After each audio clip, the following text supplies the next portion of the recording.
Momen seismik kemarin rumusnya apa? Yang terakhir.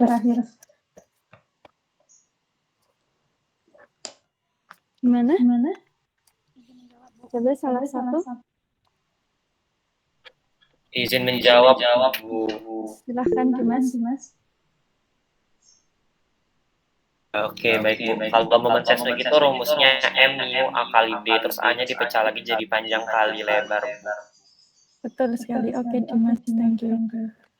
Benar banget. Ada yang nulis nggak? Tadi aku mau ngapain ya? Lupa. Ada yang nulis nggak? Yang rumus-rumus momen tensor itu ada apa aja kan? Yang slide kemarin tuh paling atas itu pendekatan dari dimensi rupture, kemudian yang bawah didekati dengan kotakan, rumusnya mu kali A kali D. Kalau yang paling bawah ada yang mencatat? Rumusnya apa? Enggak. Ada yang nyatet. Atau mungkin salah satu di antara kalian boleh mencari di internet kalau momen gaya itu apa sih? Momen gaya.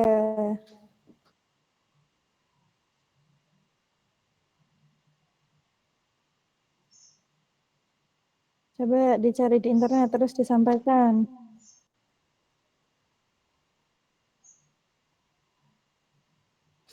Momen gaya atau torsi. Ini masih sama ya yang aktif saya catat. Tadi sudah ada Dimas. Oh iya, saya tadi tuh mau gini biar saya bisa melihat. Silahkan, Royan. Momen gaya atau torsi itu adalah gaya berputar yang dapat menyebabkan benda bergerak melingkar atau berputar. Oke, rumusnya apa?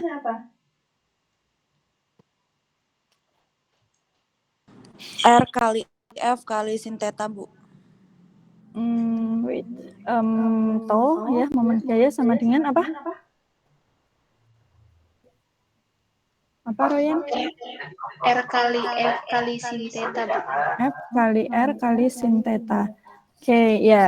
Tadi torsi ini berkaitan dengan kayak putaran gitu ya, gerak rotasi gitu. Terutama di sini ada F. F itu apa, F? Gaya, Bu. Betul.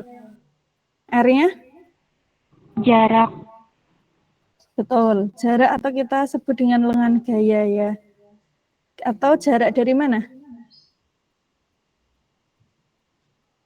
Dari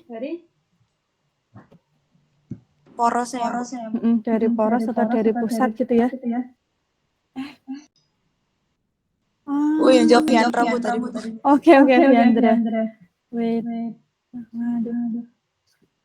Ini memang saya pakai apa sih?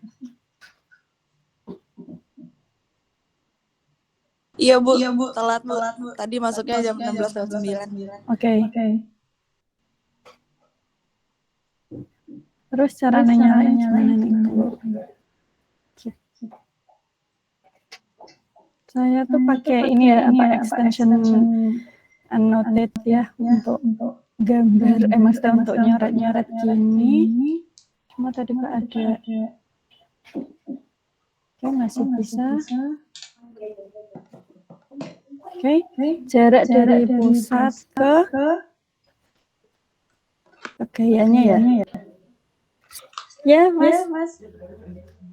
Yandra masuk.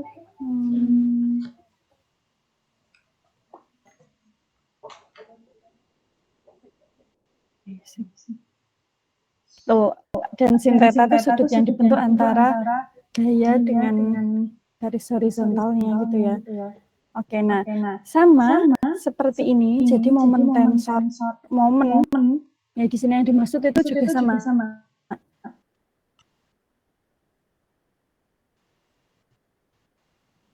Momen gaya ini gitu. Nah, kalau matriks 3x3 ya, matriks 3x3 yang menjelaskan sesuatu, apakah itu stres, strain, atau sekarang momen gitu.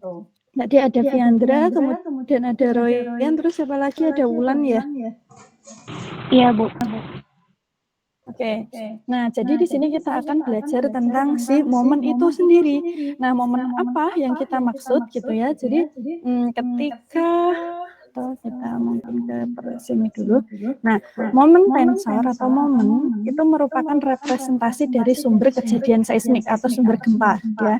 Kan pertemuan kemarin kita sudah belajar tentang sumber gempa itu seperti apa. Start record.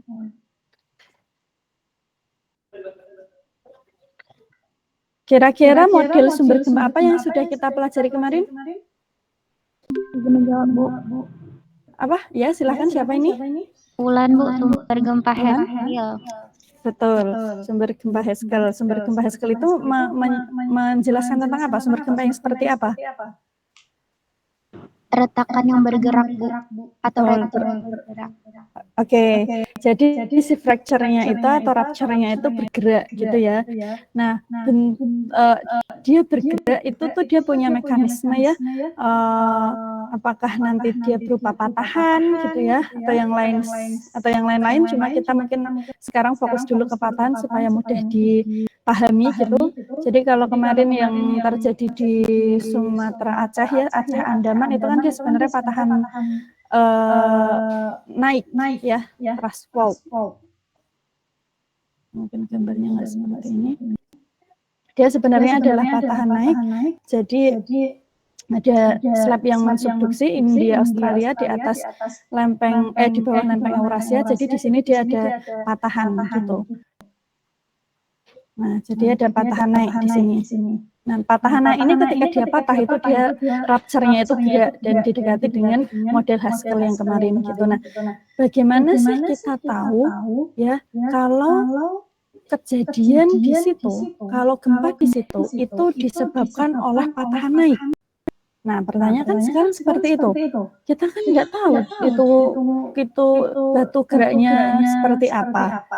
Ya kan? Kita nggak tahu. Kita cuma tahu ya dari kejadian ini kemudian muncul rekaman-rekaman gempa.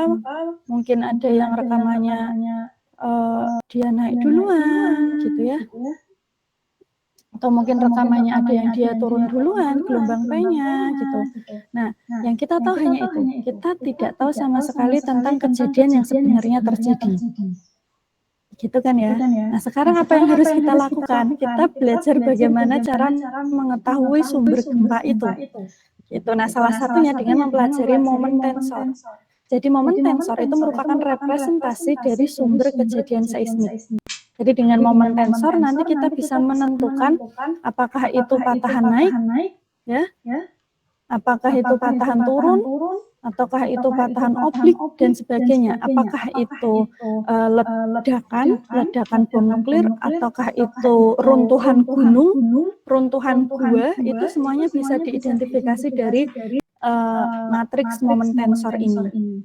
Gitu. Nah, jadi momen tensor ini akan ada dua pertemuan, yang satu tentang pengenalan momen tensor, nanti yang kedua tentang inversi momen tensor atau tentang mencari solusi, atau mudahnya kayak gini, mencari jenis patahan apa sih yang sebenarnya terjadi atau jenis sumber apa sih yang sebenarnya terjadi dari momen tensor ini gitu. Jadi kalau yang sekarang kita masih akan kenalan dulu dengan momen tensor gitu. Nah, tensor stres dan tensor momen itu hampir sama.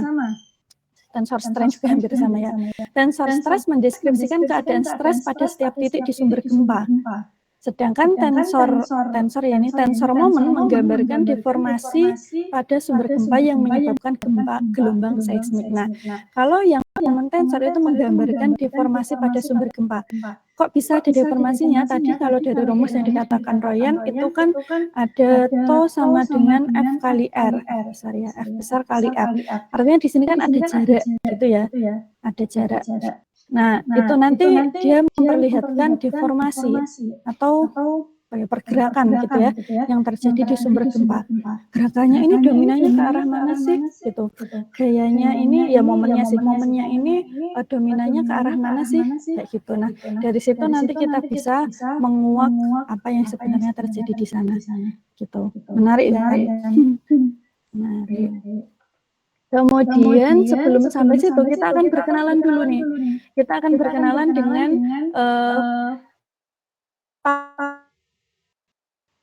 patahan. Ya, bagian besar kejadian gempa bumi itu diakibatkan oleh tektonik dan khususnya oleh jenis patahan. Gitu, apakah patah naik, turun, oblik, geser, gitu ya. Itu meskipun yang dari vulkano juga ada dan dari yang lain saya sebutkan tadi juga ada gitu. Jadi kita akan fokus ke sini. Nah, ada yang sudah tahu strike dan dip itu apa? Strike, dip, dan rek? Oh, mungkin yang sudah tahu dari kelas. Oke, siapa ini? Wulan, Bu. Oke, silahkan Wulan. Kalau strike itu, Bu, arahnya. Terus kalau yang dip itu kemiringan. Betul. Kalau dia itu tegak lurus, Bu. Strike itu tegak lurus dengan dip. Betul. Terus Strike. sama saja. Terus kalau rek atau slip angle? Apa, Bu? Kalau rek ini, rek atau slip angle ini? Sudah tahu atau belum? Belum? Oke, nanti kita bahas. Benar, jadi apa tadi yang dikatakan Wulan tentang arah dan kemiringan patahan gitu ya, atau strike dan dip dari patahan? Ini suara saya masih masuk ya? Masih? Masih, Bu. Oke. Nah, jadi kita mungkin ke sini dulu. Kita punya skema atau basic dari patahan. Oke. Patahan yang kalian ketahui ada berapa? 3, Bu. 3, apa saja? Turun.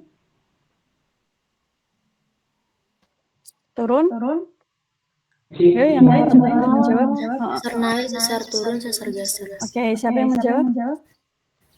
Saya Bu Nur Aziza, Bu. Nur Aziza. Ya, benar. Naik, turun, geser. Itu basic dari 3 jenis sesar.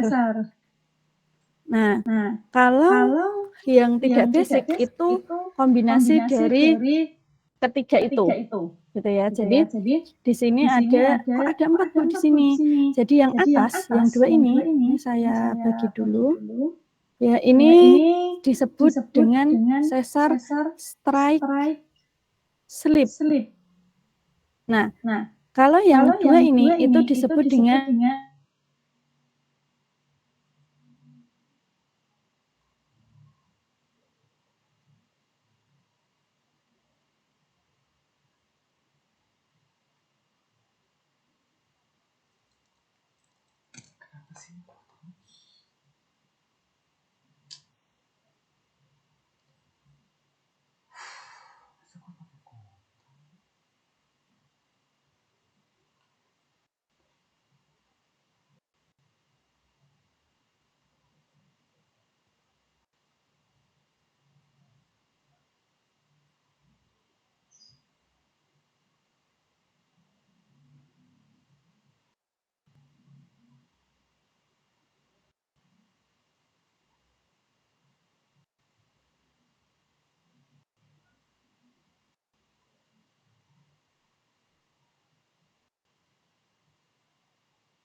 Ke kanan, Bu.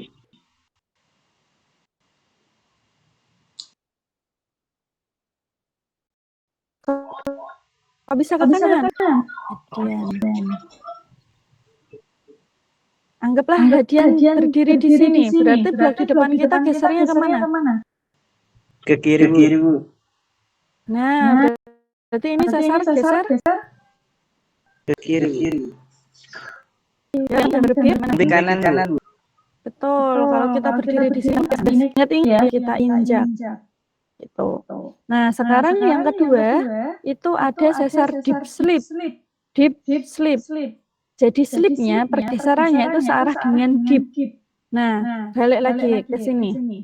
Tadi dikatakan oleh Wulan, deep itu adalah arah kemiringan sesar. Oke? Atau arah kemiringan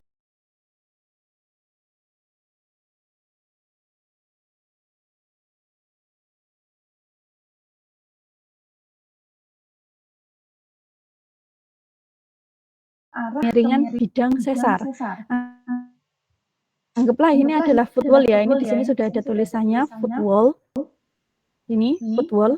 Kemudian bidang sesarnya itu yang ini. Oke, bidang sesarnya ini. Kalau di sini north, kalau ke arah sana itu adalah north, berarti ke arah sebaliknya dia arah mana? Berarti arah ke sana arah mana? Selatan. Betul. Arah selatan, ya. Nah, kalau saya tanya, berarti si bidang sesar ini, dia itu miringnya ke arah mana? Bidang sesar itu yang ini nih. Tempat dua blok batuan itu bergerak.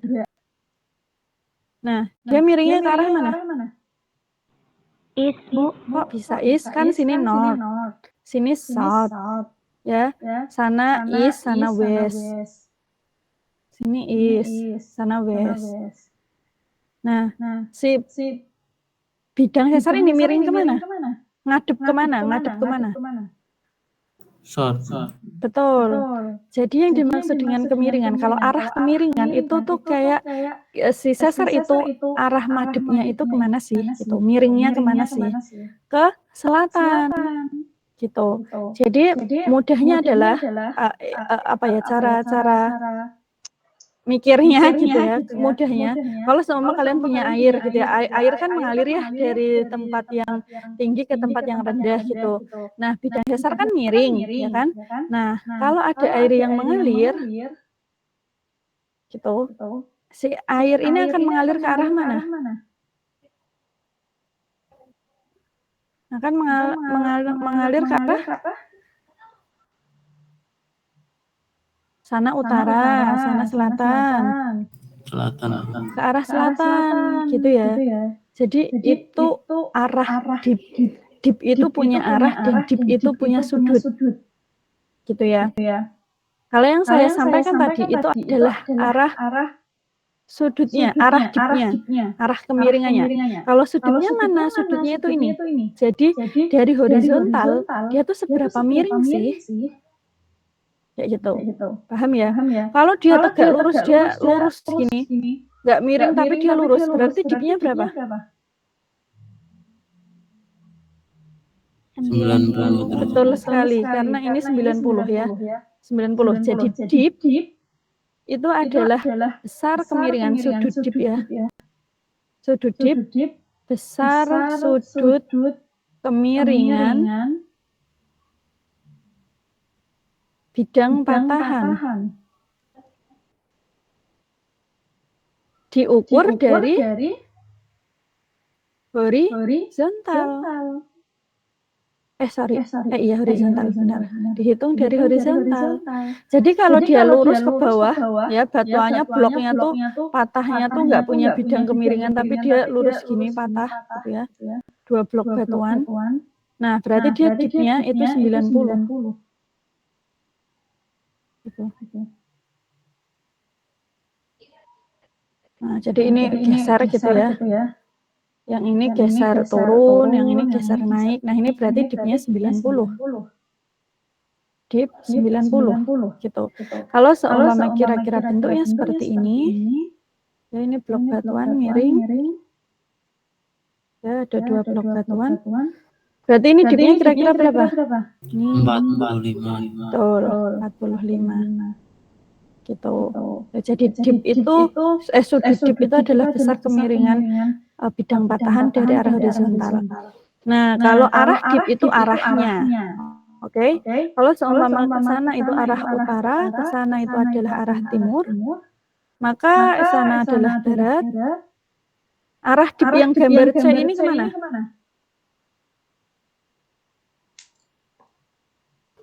Timur. Betul, ke arah timur. Kira-kira mungkin sudutnya ya mungkin 45 juga gitu ya. Jadi ke arah timur, 45 derajat ke arah timur gitu. Yang ini juga sama. Dipnya juga ke arah timur. Jadi kalau gambarnya seperti ini, ya, ada gambar C dan gambar D, itu dipnya sama-sama ke arah timur. Meskipun yang satu itu adalah sesar turun, yang satu sesar naik.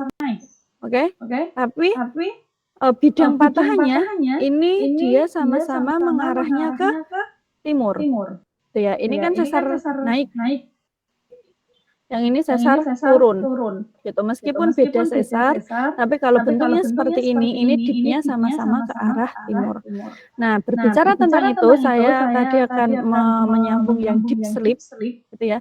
Deep slip, berarti slipnya itu searah dengan dip. Dipnya kan kemiringan ya, kemiringan. Jadi apakah dia gerakannya naik ataukah turun, itu disebut dengan deep slip. Deep slip juga ada 2, ada sesar naik dan ada sesar turun. Gitu. Yang dilihat siapanya? Hanging wall atau footwall-nya? Acuannya siapa? Kita bisa mengatakan, oh ini sesar naik, ini sesar turun. Itu acuannya dari mana? Ini naik, ini turun. Dari pergerakan? Oh, bukan pergerakan sih, lebih tepatnya ke posisi akhir. Posisi akhir dari hanging wall atau footwall? Posisi hanging wall, ya. Gitu. Jadi itu silahkan dicatat. Oke, kalau gambar C, ada blok 1, ada blok 2. Siapa yang jadi hanging wall? Hanging 1, Bu. Hanging wall 1 atau 2? Nomor 2 ya. 2, sepakat. Hanging wall itu bukan posisi yang lebih tinggi atau yang lebih rendah. Oke. Hanging wall itu bukan masalah posisi lebih tinggi atau rendah. Tetapi hanging wall itu berkaitan dengan posisi blok terhadap bidang patahan. Jadi bidang patahannya kan, ini saya hapus dulu. Coba kalian sebutkan, saya bikin garis ini ya, atau bidang ini. Sebenarnya bidangnya sampai bawah ya, cuma ketutup gitu ya. Bidang patahan ini. Bisa dipahami ya, bidang patahannya ini ya. Dia sampai sini sebenarnya. Cuma ketutup sama si blok yang depan ini gitu. Nah, blok mana yang ada di atasnya bidang patahan? Blok 1 atau blok 2? Blok 1 atau blok 2? Yang ada di atas bidang patahan.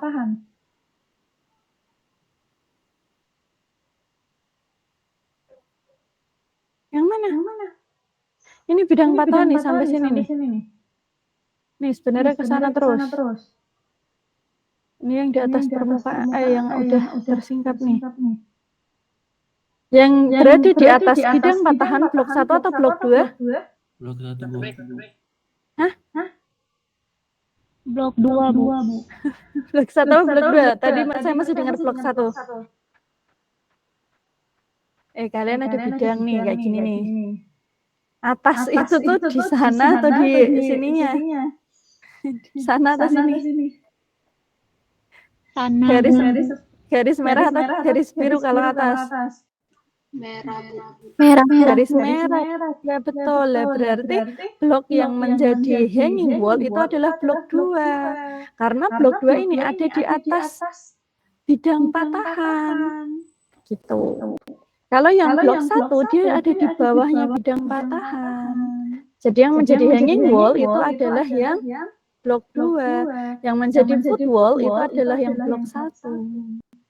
Gitu. Posisi blok terhadap bidang patahan. Kalau posisinya di atas berarti hanging wall.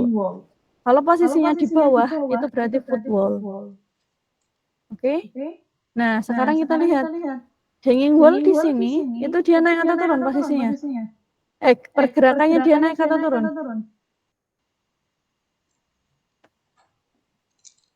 Hanging wall ini dia pergerakannya naik atau turun? Turun, Bu. Turun, ada anak panahnya. Berarti ini adalah patahan naik atau turun? Turun, Bu. Betul. Jadi hanging wall naik, HW naik, patahan naik. Ini silahkan dicatat ya, supaya nggak lupa. Karena dasar HW turun, patahan turun. Oke? Gitu.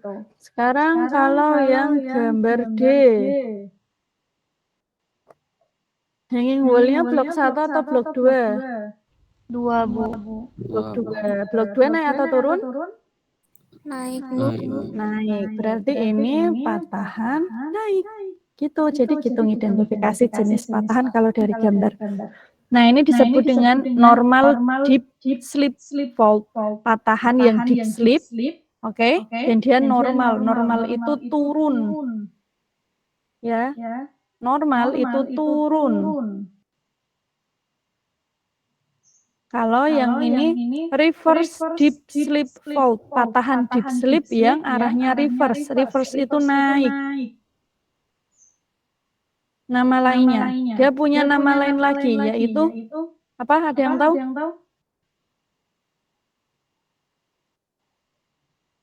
Trust. Tuh, jadi kalian jangan bingung. Patahan naik punya 3 nama, naik, reverse, thrust. Patahan turun punya 2 nama, normal atau turun. Oke, jangan bingung lagi ya kalau saya tanya ya. Jadi kalau strike slip, slipnya ke arah strike, itu ada 2, geser kanan atau geser kiri. Oke, geser kanan atau geser kiri. Dilihat dari mana? Acuannya adalah blok di depan kita.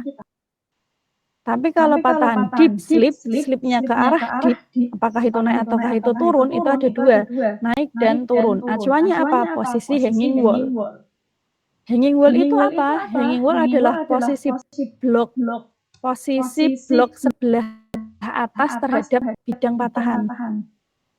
Gitu. Kalau foot wall ya kebalikannya, berarti posisi blok sebelah bawah bidang patahan. Kemudian kalau hanging wall-nya bergerak turun, maka dia disebut patahan turun. Kalau hanging wall-nya bergerak naik, maka disebut patahan naik. Oke. Patahan turun itu disebut juga dengan normal. Patahan naik disebut juga dengan reverse atau thrust.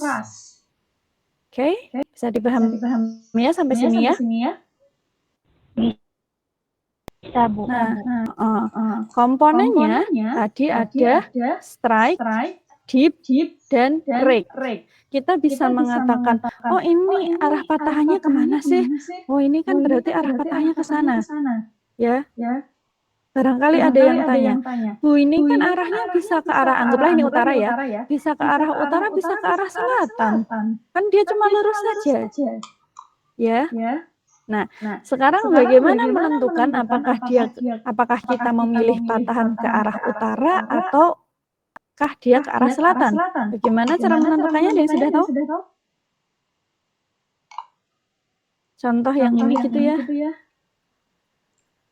Tapi kalau ini biasanya menyebutnya utara selatan gitu sih. Yang deep sleep ya, yang deep sleep. Yang deep sleep strike-nya ini kan garis arahnya, garis arah patahan bisa ke arah utara atau ke arah selatan kalau kasus gambar ini. Nah, bagaimana cara kita memilih apakah dia ke utara atau ke selatan? Ada yang sudah tahu? Belum. Jadi menggunakan kaidah tangan kiri. Kaidah tangan kiri itu adalah kalian tangannya bentuknya kayak gini. Ini jari telunjuk, kemudian ini jari jempol, kemudian ini jari yang 4. Gitu ya. Saya nggak bisa gambar dengan baik. Jadi ini pura-puranya bagus saja ya. Nah, jadi menggunakan kaidah tangan kiri, telunjuk kalian itu adalah strike. Jempol kalian itu adalah arah deep. Paham? Berarti kalau gambar ini strike-nya yang utara atau yang selatan? Yang utara, oke? Karena deepnya ke arah sana. Ya, jadi jempol kalian ini kalian taruh aja di layar gitu. Strike-nya masuk ke monitor karena deepnya ke arah sana. Gitu. Kalau gambar yang D, ini strike-nya ke arah mana? Wih, kirain ini penghapus. Gambar yang D. Ini kan juga strike-nya, ini strike-nya ke sana ya, ketutup blok. Apakah ke utara atau ke selatan? Kemana? Ke utara, karena masih sama deep-nya ke arah timur, ya. Itu, jadi ini strike, ini deep. Gitu. Oke, sampai sini bisa dipahami ya. Nah, kemudian yang ketiga adalah strike. Strike udah tahu arah patahannya, deep itu ada deep angle, ada sudut deepnya dihitung dari horizontal dan ada arah deepnya gitu. Nah, kemudian yang ketiga adalah rake atau slip angle. Slip itu kan pergeseran, angle itu sudut, berarti sudut pergeserannya itu berapa sih? Gitu. Jadi contoh di sini ada normal deep slip fault. Rake-nya, rake itu lambda di sini itu minus 90 derajat. Reverse deep slip fault, rake-nya itu 90 derajat. Nah, jadi rake itu apa? Rake itu adalah besar sudut perpindahan. Ini contoh, ada bidang patahan gitu ya, dan dia hanging wall-nya, ini kan berarti foot wall ya. Hanging wall-nya itu dia geraknya ke arah sana. Gitu. Berarti kalau dia gerak ke arah sana, ini termasuk truss fault atau normal fault. Dia gerak naik atau gerak turun? Atau sebelum sampai situ deh, wait. Gerakannya dia ke sana. Nah, ini berarti hanging wall-nya geraknya naik apa gerak turun? Naik atau turun? Ayo dinyalain aja mic-nya, nggak apa-apa. Naik ya, naik. Berarti ini termasuk truss fault atau normal fault? Truss fault karena dia naik. Nah, slip angle atau rake itu besar pergerakannya terhadap garis horizontal. Sudut arah pergerakan si hanging wall terhadap horizontal. Gitu. Jadi nolnya itu dari sini horizontal ya. Jadi kayak gini, ini nolnya di sini. Nolnya di sini. Itu di timur. Kemudian ini besar sudutnya berapa? Nah, itu disebut dengan rake atau slip angle. Gitu. Kalau ada patahan oblik itu gimana? Dia naik tapi dia juga geser. Gitu ya. Jadi dia arahnya ke sana atau enggak ke sana. Gitu. Bisa bayangin ya. Si blok ini geser tetapi arahnya ke sana atau ke sana. Jadi dia oblik miring, oblik itu miring. Sama kayak yang slip angle yang lambda ini. Gitu. Jadi dia patahan naik ya karena dia naik tetapi dia juga geser. Nah, ini disebut dengan pergeseran oblik. Kalau yang seperti ini ya berarti patahannya disebut patahan oblik, oblik naik atau oblik turun. Kalau ini berarti oblik naik. Nah, besar slipnya berapa? Nah, itu disebut dengan besar pergeserannya berapa itu disebut dengan slip angle. Tadi dikatakan kok yang ini ada 90 plus, yang ini 90 minus. Ya, jadi kalau menghitung slip angle itu biasanya bagian atas itu positif. Ya, jadi dari 0 sampai 180 gitu. Kalau bagian yang bawah itu dia negatif dari 0 juga sampai minus 180 gitu ya, bisa dipahami ya. Berarti kalau kita punya normal fold itu arah slipnya itu kan dia ke bawah. Nah, sehingga ini nilainya adalah berapa? Kalau kita punya normal fold.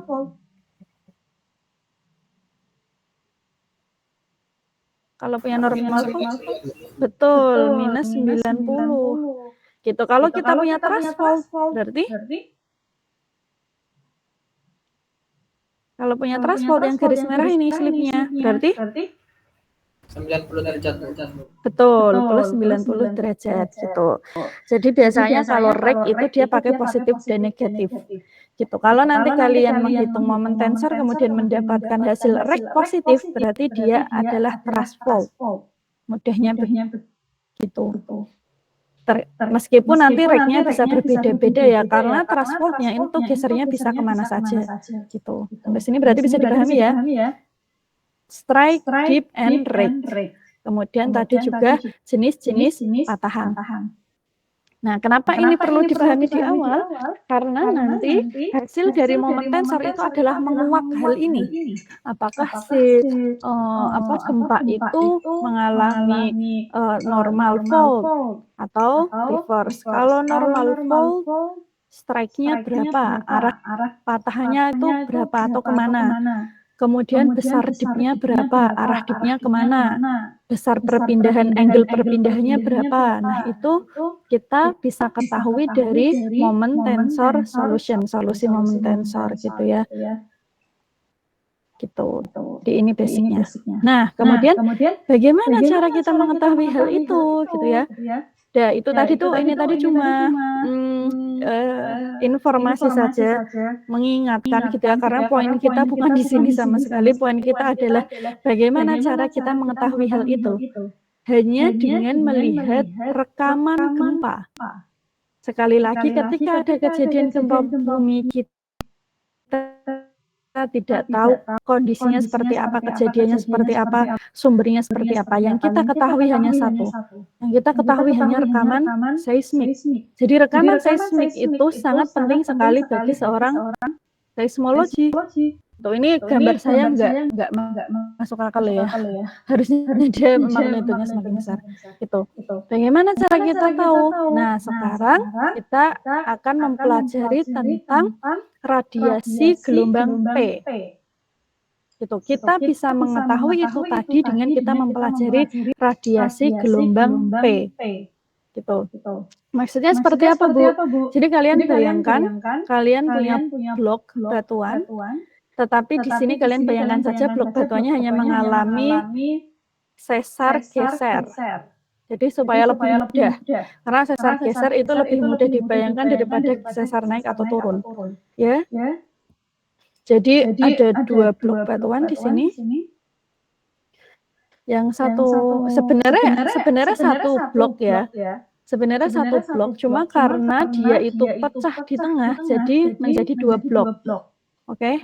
Jadi sebenarnya dia satu blok tapi dia pecah di tengah. Satu yang hijau, anggaplah yang satu yang merah. Nah, sebelah sana nih. Gitu. Punya bayangan ya, ada 2 blok batuan. Gitu. Nah, si 2 blok batuan ini itu dia patah, dia geser. Gesernya adalah yang satu ke kiri, yang satu ke kanan. Duh, salah ngomong. Yang satu ke kanan, yang satu ke kiri. Jelek malahan saya kasih gambar ya. Saya hapus saja gambarnya. Oke, kalau dilihat dari gambar ini berarti ini sesar geser kanan atau sesar geser kiri? Geser kanan atau kiri? Salah satu silahkan dijawab.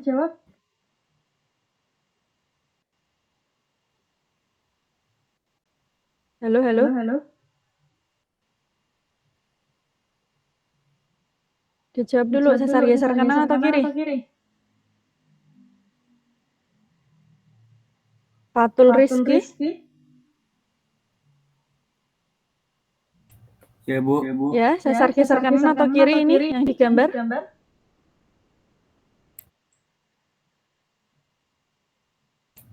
Kiri bukan, Bu. Kanan atau kiri? Fatul mau berdiri di mana? Blok 1 atau blok 2? Terserah, sama saja. Coba, Fatul mau berdiri di mana? Blok 2, Bu. Blok 2. Blok 2 menghadap ke depan. Blok depan Fatul itu geser ke kanan atau geser ke kiri? Ke kanan. Kiri, Bu. Tanganmu kidalnya gimana? Kamu ini nih, matamu di sini nih. Kamu ngadep ke sini nih. Kamu ngadep ke depan. Tangan kananmu yang mana? Oh iya, Bu, kanan, Bu. Nah, berarti blok depan batuan ini, batuan yang di depanmu, dia geser kemana? Kanan atau kiri? Kanan, Bu. Kanan. Yo, diresapi ya. Sekarang kalau si Fatul kamu berdiri di blok 1, kamu menghadap ke depan, depannya sono ya, menghadap ke sana. Nah, bidang yang depan dia geser kemana?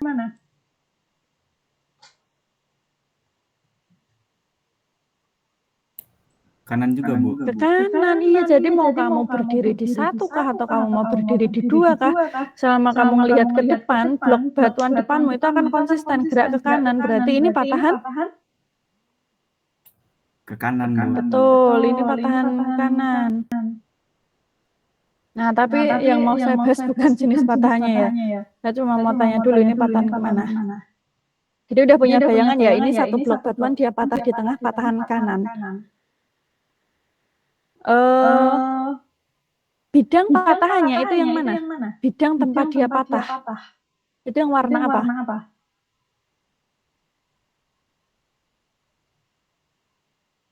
Coba silakan dijawab salah satu. Kan dia patah di sini nih. Abu-abu. Betul. Jadi bidang patahan dia itu yang abu-abu. Siapa yang menjawab? Ilham Wahyudi. Iya, Bu. Oke. Nah, jadi dia patah tuh di situ tuh tempatnya, dalam bentuk bidang gitu. Nah, sekarang kalau dia itu patahnya kanan, kira-kira gayanya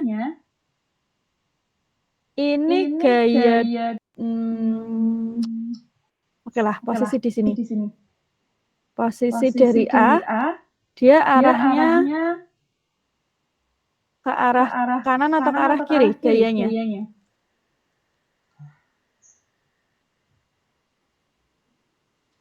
Ada gaya dorong ke arah sana, oke?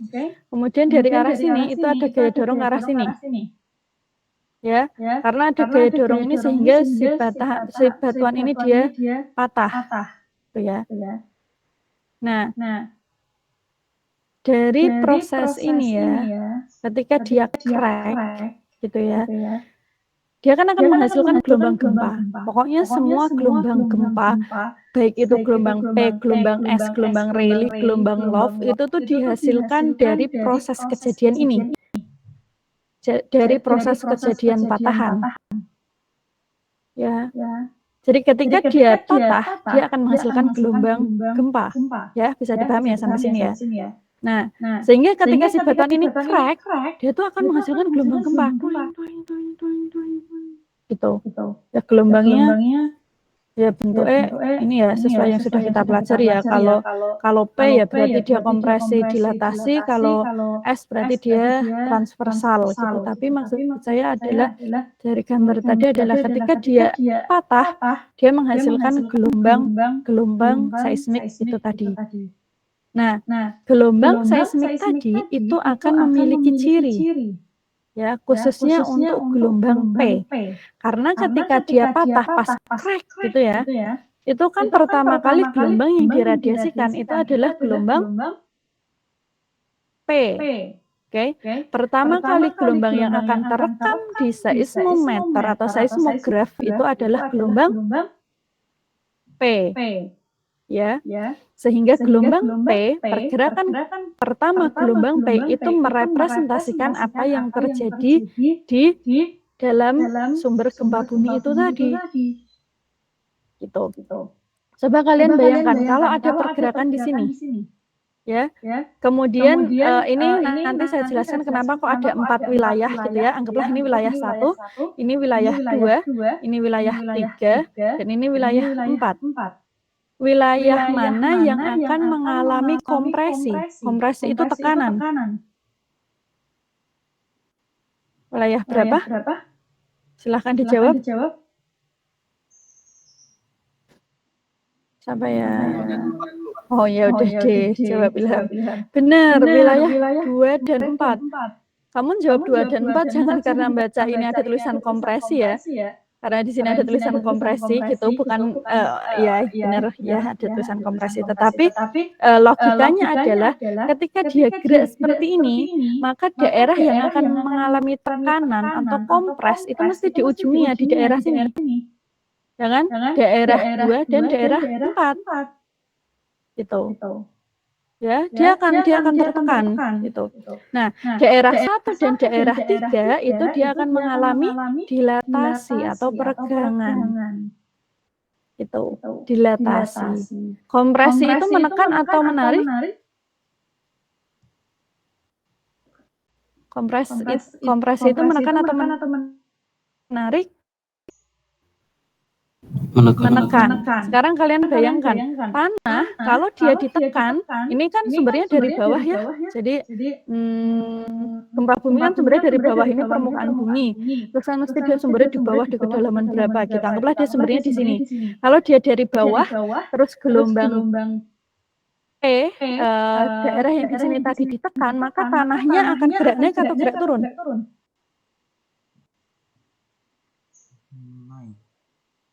Akan apa dulu? Gelombang P yang terbentuk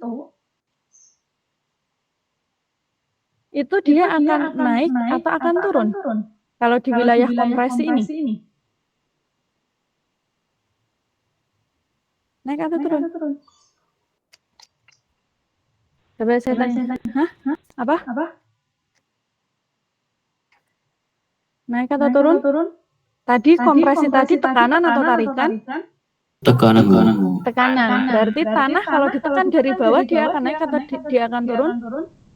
Turun.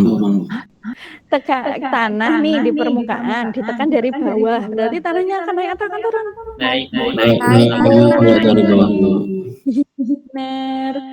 Jadi kan tadi ini ada gambarnya, ini gelombang P-nya nih gerak.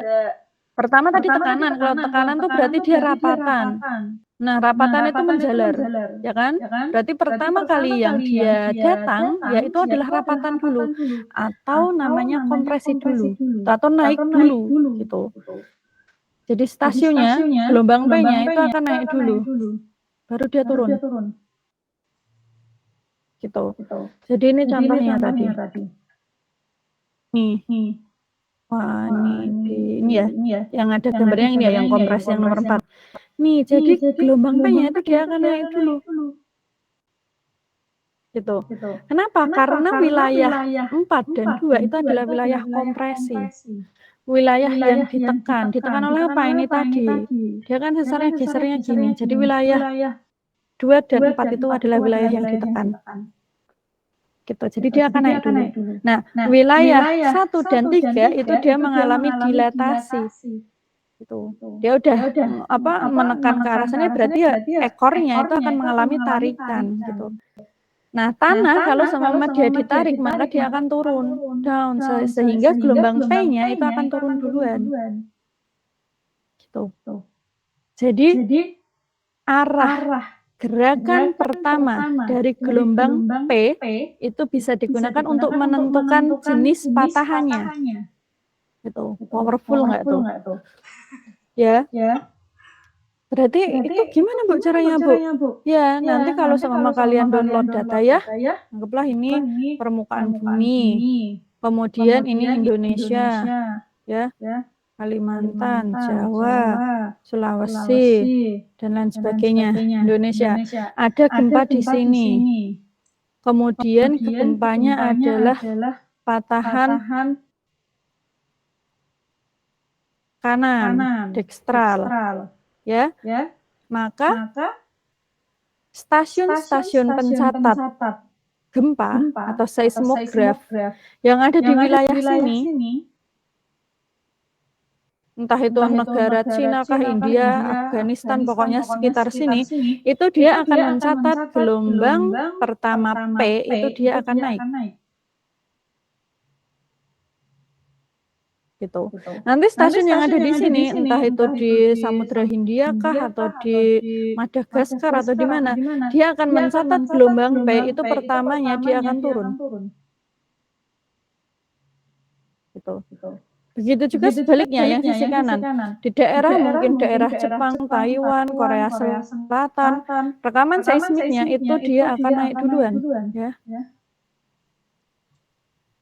Nanti yang naik atau turun? Kalau di wilayah Jepang, Taiwan, Korea Selatan, Cina, akan naik atau turun?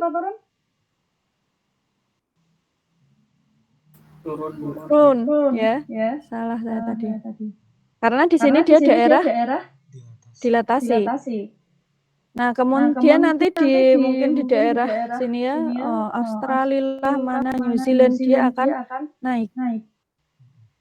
Gitu. Jadi seolah-olah dia itu memiliki 4 wilayah. Nah, dia memiliki 4 wilayah.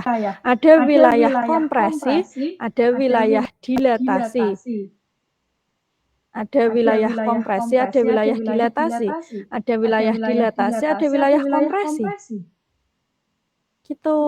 Nah, jadi dengan kita menggambar ini ya, menggambar persebaran mana yang dilatasi, mana yang kompresi, kita bisa menentukan, oh ternyata gempa di sini di Bengkulu atau mungkin Lampung itu motionnya, sumber gempanya, pergerakan sumber gempanya itu adalah sesar kanan, geser kanan, gitu. Tuh, sampai sini bisa dipahami?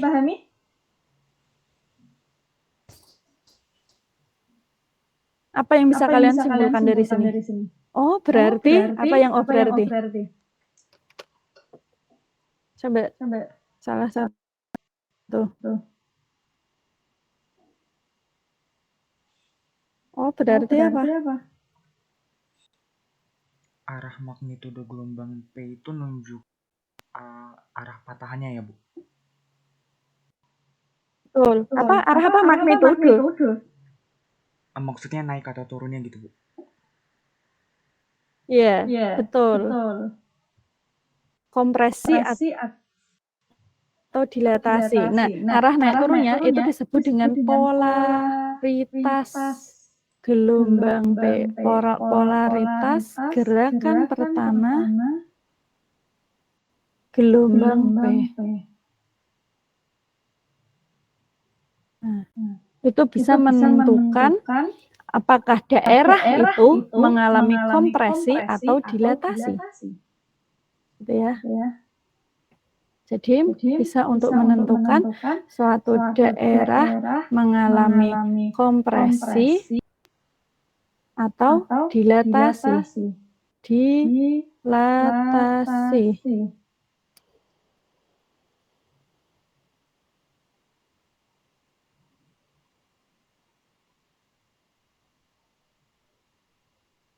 Nah, kalau kita tahu, kita tuh jadi belum tahu itu tuh bakalan naik, turun, strike kiri atau strike kanan. Yang kita tahu itu masih kompresi atau dilatasi, kompresi atau dilatasi. Yang kita tahu baru itu saja. Gitu. Nah, kalau kita sudah tahu, oh ternyata ini kompresi dilatasi bentuknya kayak gini nih. Nah, berarti kemungkinan sesarnya dia arahnya seperti ini. Gitu. Kompresi dilatasi. Salah, nggak ada ya bentuk kayak gini. Dilatasi kompresi. Gitu. Nah, sesarnya bisa arahnya gini, ya, atau dia bisa juga arahnya gini. Masalah juga ini gambarnya, saya nggak ada bentuk kayak gitu. Saya ulangi.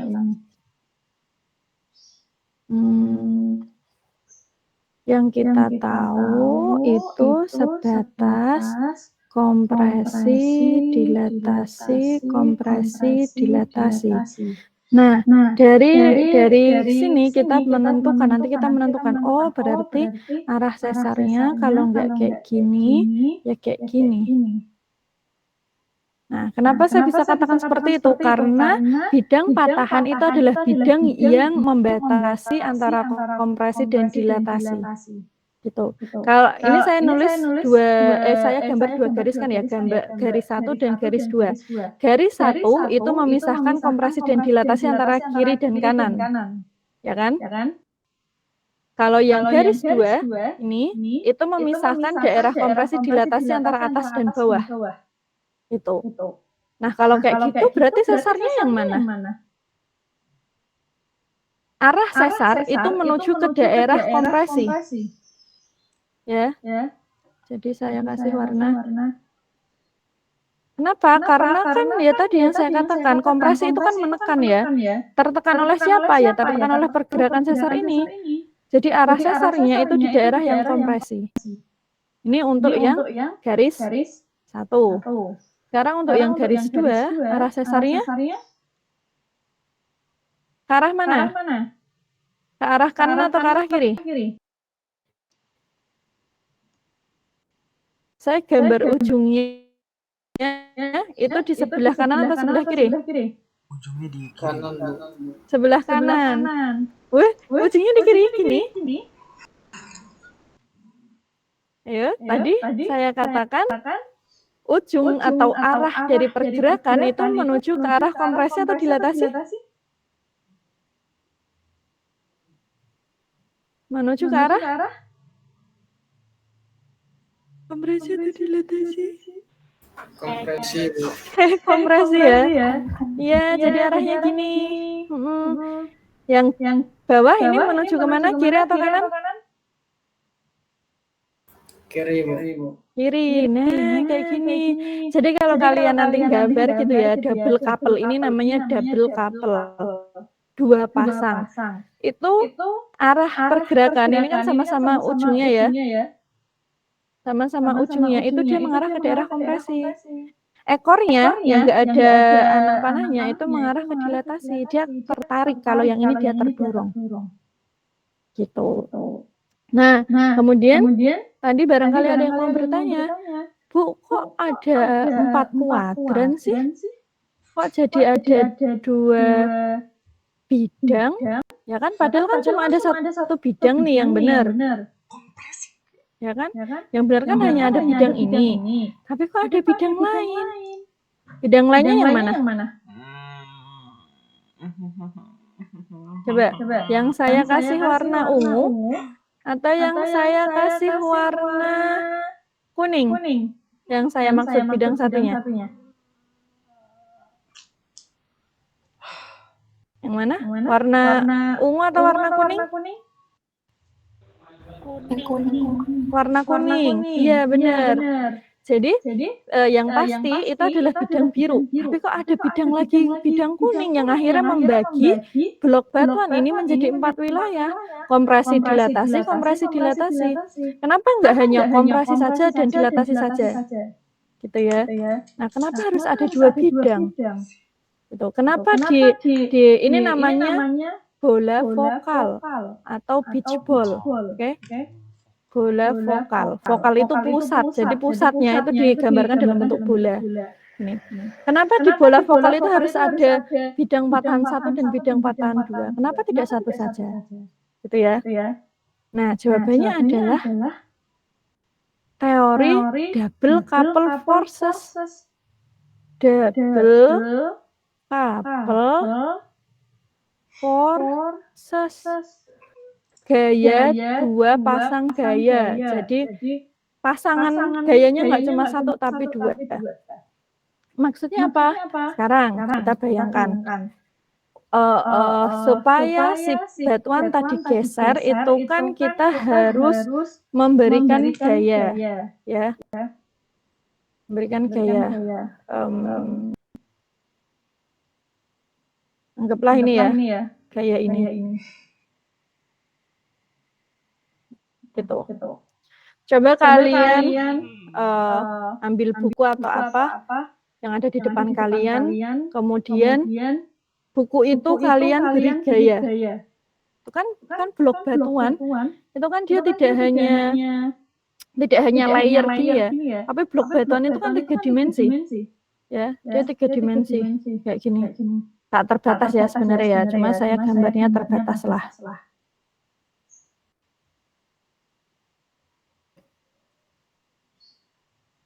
Nah, blok batuannya kan gini 3 dimensi. Ketika diberi gaya dari arah sini dan dari arah sana, kira-kira dan gayanya hanya ada satu pasang, kira-kira blok batuan ini dia akan tetap diam atau dia juga akan berotasi?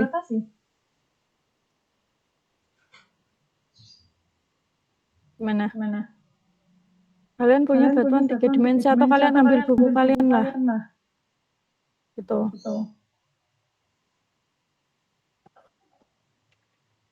Kemudian kalian beri gaya dari arah sini dan dari arah sana. Kemudian kalian sama-sama didorong gitu. Kira-kira si blok batuan ini akan berputar atau tidak? Berputar. Ya kan? Makanya tadi kan momen gaya itu kan F kali R, ya. Dan ini adalah sebenarnya torsi, dia bisa berputar kalau kalian kasih gaya, gitu. Satu ke sana, satu ke sini. Nah, kenyataannya bumi kita atau blok batuan itu tidak berputar-putar, ya kan? Ketika ada gempa, batuannya ya udah diam aja. Maksudnya bukan diam aja ya, dia tetap gerak, tetapi dia tidak berotasi.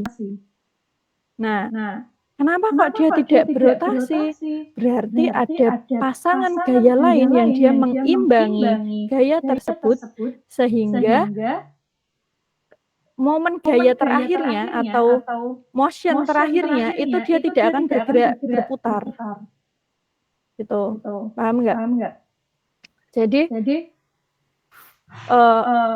pasangan gaya lain itu ada untuk mengimbangi pasangan gaya sesungguhnya sehingga blok batuan itu tidak berputar. Gitu ya. Jadi harus ada pasangan gaya lain. Nah, itu tadi yang disebut dengan teori double couple forces. Jadi ada 2 pasang gaya. Kalau hanya satu pasang gaya, dia akan berrotasi. Sehingga harus kita imbangi dengan gaya lain, sehingga rotasinya itu akan 0. Gitu. Nah, kalau kita tekan ke atas dan ke bawah, itu imbangi ya, dari sana, dari ini, sehingga si bidang patahan ini tidak berputar. Nah, dari teori double forces ya, double couple forces itu akhirnya bidang batuan yang mengalami pergerakan itu dibagi menjadi 4 kuadran. Gitu. Yang satu adalah fault plane sesungguhnya atau bidang itu adalah bidang patahan semu. Jadi dia tidak ada, tetapi sebenarnya dia ada. Oke, tapi dia tidak ada. Oh, ini nih baru filosofi kosong adalah isi dan isi adalah kosong. Ya. Jadi gaya itu ada untuk mengimbangi. Gitu. Karena kenyataannya bumi kita tidak berputar, maksudnya bloknya tidak berotasi. Tetapi plane ini itu semu. Nah, itu disebut dengan auxiliary plane. Gitu. Jadi satu plane, satu bidang itu adalah bidang sesungguhnya yang patah. Satu lagi itu adalah bidang semua yang disebut dengan auxiliary plane yang fungsinya untuk mengimbangi. Gitu. Sehingga kalau kita mendapatkan beach ball yang seperti ini kan ada dua nih, ya kan? Ada dua garis, ada dua namanya nodal plane, ya. Nodal planes. Kenapa planes? Karena ada dua ya, nodalnya ada dua. Nah, yang menjadi bidang patahan nodal 1 atau nodal 2. Ya, anggaplah kalau dari gambar ini yang menjadi patahan adalah nodal 1. Berarti yang nodal 2 ini adalah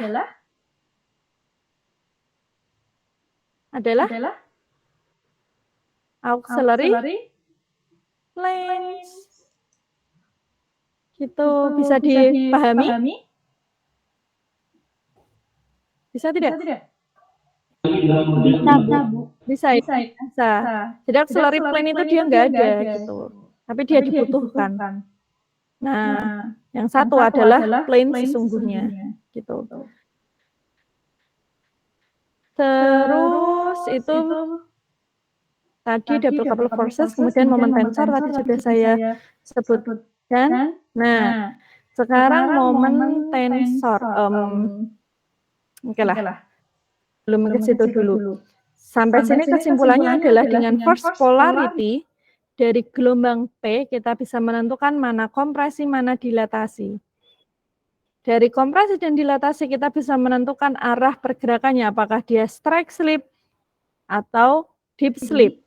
Deep slip bisa normal fault atau thrust fault. Dan itu akan kalian lakukan di modul ke-5. Oke, di praktikum modul ke-5. Nah, sekarang apa yang disebut dengan moment tensor? Kan tadi dikatakan momen gaya itu adalah F dikali R. Momen kali sin theta. Ya. Tapi di sini sin tetanya adalah 90. Sehingga sin tetanya kita anggap saja 1. Jadi kita nulisnya F kali R saja. Kenapa 90? Karena dia pasti siku-siku. Di sini yang akan kita bahas. Itu. Nah, momen tadi adalah F dikali R. F-nya siapa? F-nya itu ya apa gaya yang rilis. Ya, ketika gempa itu terjadi gitu. Ketika patahan itu patah gitu. Gaya yang rilis ketika patahan itu patah. Gitu. Dan patahan itu patah, itu kan dia memiliki dimensi, apakah dia ke arah sana, gitu ya. Slipnya paling besar itu ke arah mana sih? Apakah dia slipnya yang paling besar ke arah sana, berarti jadi normal fault? Apakah slipnya paling besar ke arah sana, berarti menjadi reverse fault? Ataukah slipnya paling besar ke arah strike, sehingga jadi strike slip? Nah, arah dari pergerakan dan arah dari stres yang paling besar itu nanti dicerminkan dalam moment tensor, karena moment tensor itu F kali R. Gitu. Nah, jadi moment tensor itu punya matriks moment tensor itu memiliki 9 elemen. Gitu. Sama kayak yang waktu itu elemen untuk stress tensor atau strain tensor.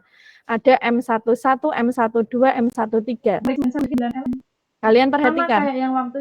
Di sini ada indeks M13 ya. 1 itu untuk arah, 3 itu untuk lengannya. Lengan. Jadi lengannya itu ada di sumbu 1, 2 atau 3. Gitu kan kalau yang ini dulu kan juga kayak gitu ya. Jadi 1 itu adalah lengan. Jadi lengan bidangnya, kemudian 2 itu adalah arahnya. Gitu. Itu kan kalau yang ini dulu kan juga kayak gitu ya. Jadi saya lupa sih dulu matriksnya gimana sih kalau dari gambar ini, berarti ini bidang 2 ke arah 1. Bidang 2 ke arah 2. Dan saya lupa sih dulu matriksnya gimana sih, berarti ini bidang 2 ke arah 1. Bidang 2 ke arah 2, bidang Saya lupa ya, coba kalian nanti buka catatan kalian kalau yang di stress dan strain tensor itu indeksnya itu yang depan apa, yang belakang apa, antara arah dan bidang gitu kan. Nah, kalau momen tensor M13 contoh. 1 itu adalah arahnya dan 3 itu adalah tempat lengannya itu ada di mana gitu. Jadi satu ini sumbu 1 itu kan sumbu yang ini ya. Gitu. Arahnya itu ke arah 1 dan lengannya, ini lengannya itu juga ada di sumbu 1 sehingga M11. Tuh. Oke, kemudian yang kedua, contoh M21. Arahnya itu adalah ke arah sumbu 2. Ya, ke arah sana, ya, ke arah sana. Dan lengannya itu ada di sumbu 1.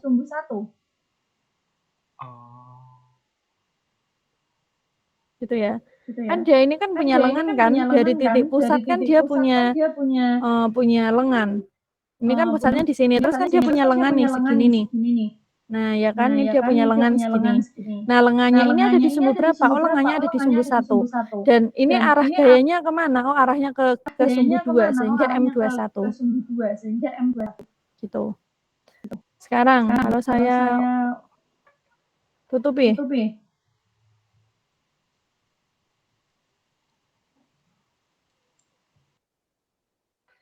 Oke, gambar yang ini.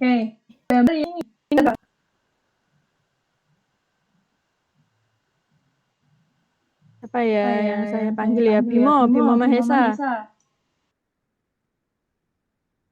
Gambar paling kanan itu ke M berapa? Bimo Mahesa? Ya, Bu. Ya, paling kanan ini berarti M berapa?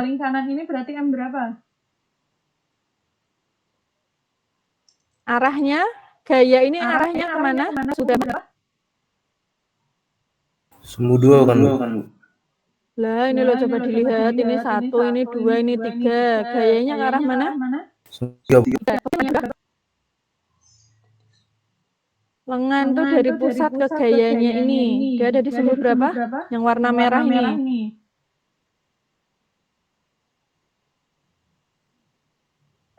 Ada di sumbu berapa? Sumbu 2 kan, Bu.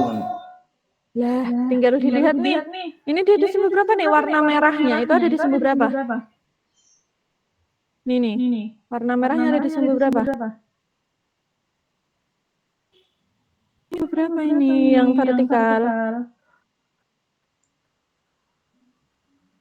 Sumbu 3, Bu. Iya benar. Berarti ini M33. Gitu. Ulangi lagi. Berarti ini M berapa? Arahnya ke arah berapa? Arah 2, Bu. gayanya? Betul. Lengannya?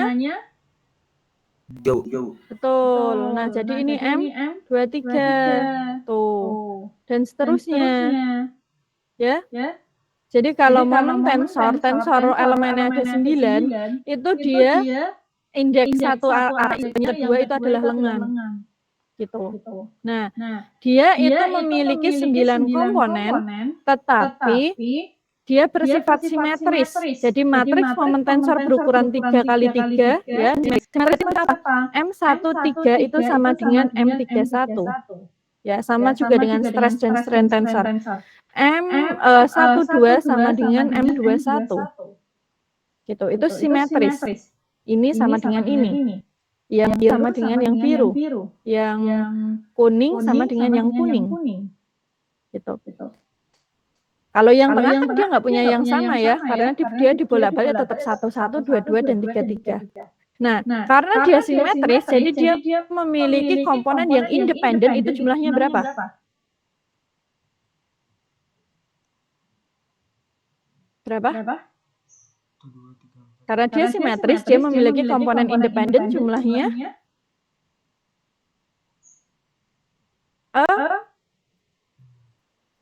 6. Ya, mau 6-nya ke atas atau 6-nya ke bawah sama aja. Oke? Mau 6-nya ke atas atau 6-nya ke bawah kayak gini sama saja. Gitu. Artinya yang independen itu 6. Lah yang 3 kemana? Bukan ini totalnya 9. Yang 3 itu sama. Jadi M12 sama dengan M21. M13 sama dengan M31. M23 sama dengan M32. Sehingga komponen yang independen itu hanya 6. Gitu. Kemudian diperhatikan lagi, matriks diagonalnya merupakan linear vektor dipol. Jadi yang diagonal ini M11, M22, M33 itu adalah ini. Stres itu normal atau stres? Betul, normal. Disebut dengan linear vektor. Nanti apa sih yang disebut dengan linear vektor dipol? Gitu. Of diagonalnya itu adalah force couples with arms. Maksudnya adalah momen. Jadi dia pasang gaya dengan gitu. Jadi dia punya gaya dan dia punya lengan. Gitu. Nah, momen tensor ini kan dia menunjukkan pergerakan, ya kan? Ada gaya dan ada arm. Arm itu tadi lengan gayanya, ada lengan gaya, ada gaya dan ada lengan gaya. Nah, ini menunjukkan pergerakan yang terjadi di sumber gempa. Gitu. Pergerakan yang terjadi di sumber. Kalian bayangkan. Kalau seumpama itu ledakan atau sumber gempanya itu eksplosif, tes bom nuklir, ya. Kalau ada ledakan bom, itu berarti gerakannya itu ke arah mana? Apakah yang normal gitu ya, yang tegak lurus dengan bidang, atau yang dia geser kalau ledakan? Ini ada bom nih, kemudian dia meledak, gitu. Nah, gerakan ini adalah gerakan normal atau gerakan geser? Ini geser atau bukan? Halo. Kalau ada explosion kayak gini, dia geser atau tidak?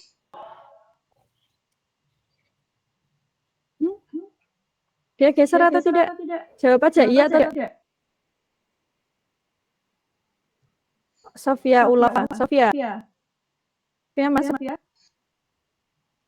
Oke, kira-kira segala arah. Hah? Masa kalau explosion kamu jangan asal nebak, tapi kamu perhatikan. Kalau ada ledakan ini ledak, apakah dia itu gerakannya adalah pergeseran atau dia menekan ke segala arah? Oh, menekan ke segala arah. Betul, menekan ke segala arah. Ya, berarti sumber gempanya itu dia menekan ke segala arah di bawah tanah gitu. Kalau seumpama itu tes nuklir gitu.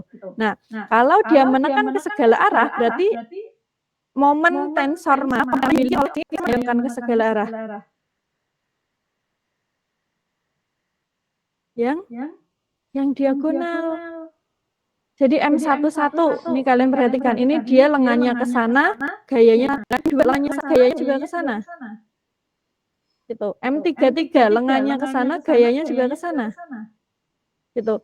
Sehingga kalau seumpama kita mendapatkan solusi momen tensor dan ternyata nilai M11, M22 dan M33 itu punya nilai dan nilainya sama, ya. Berarti kalian bisa bayangkan ada pusat gempa, dia memiliki M11, dia memiliki M22, dia memiliki M33 ke arah sana ya. Itu. Ya. Nah, berarti kalau momen tensor yang seperti itu, kita bisa mengambil kesimpulan bahwa sumber dari gempa tersebut itu adalah explosion. Paham nggak? Paham ya? Jadi momen tensor ini itu adalah merepresentasikan apa yang terjadi di pusat gempa. Nilai-nilainya itu apa? Gitu. Contohnya tadi explosion. Explosion itu kan menekan ke arah, berarti momen tensornya itu M1, 2, 2. Contoh yang dominan adalah M1, dan M1, 2 dan M2 ya. Berarti dominan M2 dan 3 karena simetrisnya nanti bisa satu gitu. Biasanya tadi sumber gitu. Jadi di situ kita bisa mengetahui sumber nanti kita upload yang di lembar banyak adalah bola bawah. Maksudnya apa? Ini kalian perhatikan di sini memuji bola, memuji nah, dan perhatikan atas dan bawahnya bukan ini atas ini bawah, tetapi bawahnya itu adalah bawah yang menuju ke pusat. Ya, jadi oke. Jadi kalau kita punya saya ulangi sumber, kita bikin bolanya, kemudian kita bagi dua, nah ini menjadi bentuk stereografik. Jadi buletan ini itu menunjukkan setengah bola. Sampai sini bisa dipahami ya? Nah, apa yang nanti akan kita lakukan? Kita akan polaritas tadi ya. Jadi, di sini kasih gambar. Di sebelah sini polaritasnya turun. Kita kasih gambar lingkaran bulat gitu. Nah, nanti kita bakalan ngeplot dia. Di sini dia di sini ini merepresentasikan tadi. Dan di sebelah sini hanya bolong-bolong gitu. Di mana bolong? Di sebelah sini dia. Nah, dari sini nanti kita akan menentukan apa? Ini kayak ngebatasin mana kita ini. Ini sama ini kita kayak ngebatasin ini. Gitu. Jadi kita boleh vokal. Sampai sini bisa dipahami? Bisa? Bisa tidak? Bisa. Biasanya dengan yang force motion gelombang P gitu ya. Jadi hasil akhirnya itu nanti kita dapatkan atau itu seimbang ya. Yang adalah inversi momen gitu. Jadi kalau kualitas gelombang P tadi tinggal digambar saja ya, mana mengalami kompresi mana yang dapat vokal karena atau enggak ada visinya. S1 nilainya S1 itu nilai ada ini bisa begitu saja. Kita kasih gambar dari dan ini juga dan perpuluhan dari semua yang inversi. Dan belajar yang utama gelombang itu sudah sampai outer core dan seterusnya. Kemudian kemarin kita membahas bentuknya function ya, menunjuk arah. Sekarang polaritas per gelombang P juga menunjukkan arah informasi. Gitu. Nanti akan kita bahas temuan selanjutnya parameternya apa dan macamnya juga ada yang seperti ada yang seperti ini, ada yang seperti itu. Nanti kita akan belajar. Oke? Ada yang mau ditanya sih? Kalau tidak ada, saya mau maghrib. Mohon maaf tadi saya lahir lagi kalau penasaran ya. Saya tutup. Assalamualaikum warahmatullahi wabarakatuh. Selamat sore semuanya. Sore, Bu. Waalaikumsalam.